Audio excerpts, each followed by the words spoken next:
दोस्तों, हरियाणा में भारतीय जनता पार्टी की सरकार बनने के बाद ही पंजाब और हरियाणा के किसानों ने राज्य और केंद्र की सरकार को बड़ी चेतावनी दे दी है। क्या फिर से किसान आंदोलन की शुरुआत होने जा रही है कि जिस तरीके से दिल्ली के अलग अलग बॉर्डरों पर किसान अपनी मांगों को लेकर बैठे हुए थे, केंद्र सरकार से अपनी मांग मनवा रहे थे, उनकी बात नहीं सुनी गई थी, उसके बाद फिर से किसान वापस हुए थे। तो क्या फिर से अब किसान आंदोलन की तैयारी शुरू हो गई है? क्योंकि पंजाब और हरियाणा के किसानों ने राज्य की सरकार और केंद्र की सरकार को बड़ी चेतावनी दे दी है और एक अल्टीमेटम दे दिया है कि अगर हमारी मांगे नहीं मानी गई तो फिर से उसी तरीके से आंदोलन की शुरुआत की जाएगी। दरअसल मामला यह है कि धान की खरीद में लेट हो रही है, जिसकी वजह से किसान लगातार हरियाणा और पंजाब के अलग अलग हिस्सों में प्रदर्शन भी कर रहे हैं। कई हाईवे भी जाम किए गए, उसके बावजूद भी अभी तक धान की खरीद की शुरुआत नहीं हो पाई है। किसान साफ तौर पर नाराज हैं। जिस तरीके से हरियाणा चुनाव में किसानों ने भारतीय जनता पार्टी के नेताओं को गांव में नहीं घुसने दिया था, उसके बाद भारतीय जनता पार्टी की सरकार बनी है।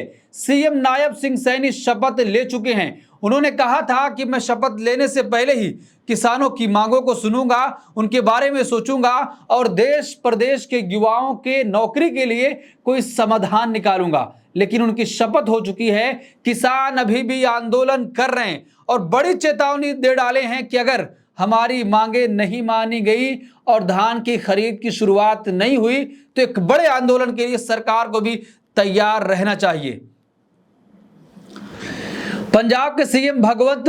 पंजाब के मुख्यमंत्री भगवंत मान ने साफ तौर पर केंद्र सरकार को पत्र लिखकर कहा है कि किसानों के साथ ये धोखा किसी भी सूरत में बर्दाश्त नहीं किया जाएगा। किसानों के धान को तुरंत प्रभाव से खरीदा जाए। लेकिन अभी तक हरियाणा के मुख्यमंत्री का कोई ऐसा बयान नहीं आया है कि हम केंद्र सरकार से बात कर रहे हैं। चूंकि पंजाब में आम आदमी पार्टी की सरकार है और हरियाणा में भाजपा की सरकार, केंद्र में भी भाजपा की सरकार, तो हरियाणा के मुख्यमंत्री सीएम नायब सिंह सैनी आखिर पत्र लिखें तो किसको लिखें? क्या अपनी सरकार के खिलाफ मोर्चा खोल दें? ये एक बड़ा सवाल हो रहा है। अब देखिए कि खबर है कि पंजाब हरियाणा में धान की खरीद के पीछे राजनीति, किसानों का बड़े आंदोलन की तैयारी। पंजाब और हरियाणा में धान न खरीदने का संकट गहरा उठा है।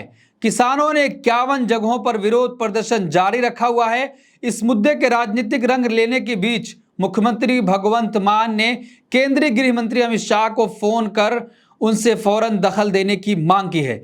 संयुक्त किसान मोर्चा 24 अक्टूबर से राज्य भर में विरोध प्रदर्शन और धरने की घोषणा करने की संभावना है। धान की खरीद अभी तक शुरू हो जानी थी, लेकिन अभी तक उसकी शुरुआत नहीं हो पाई है। केंद्रीय एजेंसियों के पास धान को रखने की जगह कम पड़ रही है। सरकार इसको मानने के लिए तैयार नहीं है। अब हरियाणा और पंजाब के किसानों को इस बात का डर सता रहा है क्योंकि भारतीय जनता पार्टी की केंद्र की सरकार हरियाणा और पंजाब में अडानी का कोल्ड स्टोर तैयार कर रखा है। अब किसानों को इस बात का डर है कि अगर हमारे धान अभी नहीं खरीदा गया तो जब दाम उतर जाएगा, पैसे कम मिलेंगे, तो अडानी धान खरीद कर अपने उन कोल्ड स्टोर में जमा कर लेंगे और उसके बाद फिर जब लोगों को जरूरत होगी तो अपनी मांग के हिसाब से अपना रेट तय करके उसको बेचेंगे। यानी किसानों से कम पैसे में खरीदा जाएगा और उसके बाद जब बेचा जाएगा तो ज्यादा दाम वसूले जाएंगे। यही डर पंजाब और हरियाणा के किसानों को सता रहा है और सरकार से वो मांग कर रहे हैं कि हमारी मांगों को माना जाए। लेकिन केंद्र सरकार किसी भी सूरत में इस बात को मानने के लिए तैयार नहीं है कि हमारे पास धान रखने की जगह की कमी पड़ रही है। वहीं दूसरी तरफ पंजाब और हरियाणा में अडानी समूह के स्टोरेज बने हुए हैं। धान का रेट गिरने के बाद अडानी समूह इन्हें खरीद कर अपने गोदामों में भर देगा।